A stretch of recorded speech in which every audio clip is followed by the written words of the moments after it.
Theo Pijper is goed op dreef bij het wereldkampioenschap langbaan.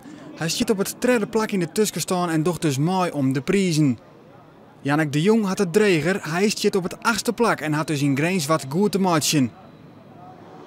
De wedstrijd begint met 4 series. Daarin moeten de deelnemers haar een beziekje te kwalificeren voor de hele finale. Wij komen erin bij de derde serie. Pijper is goed uit aanzet met een 1e en een 2e plak. De Jong waard 2 keer 4e en had dus een goede klassering nodig om in de hele finale te komen. En hij docht het geweldig. De Jong neemt de leading en had een aardige vastsprong op de concurrentie. Op het rechte eind rennen de snelheden op naar 180 in het uur. De Jong glied het mooi door de bocht. Maar dan liet zijn motor hem in de steek. Hij krijgt malheur en baalt als een stekker. Zo goed rijden en dan materiaalpech. Het is frustrerend en de Jong kan de hele finale wel vieren. Een hele lullige uitval op kop lezend. In die tweede serie. Snaren kapot. Ja, en dan ben je 5 punten die je dan de jiskamer in, letterlijk en figuurlijk.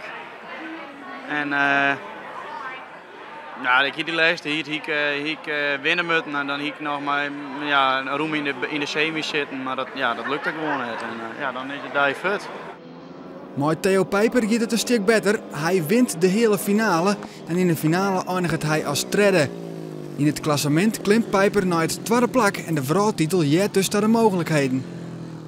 Ja, zeker. We zijn nu nog 3 wedstrijden, maar man de mooie 6 en weg. Dus ik denk we moeten gewoon gaan met de banaan. We moeten knallen zo goed als we kunnen. Alle heats proberen te winnen.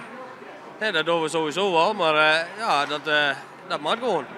De dagtitel in Greens is voor de Tsjech Jozef Frank, voor de Fin Eiki Pekka Mustonen en dus Theo Pijper.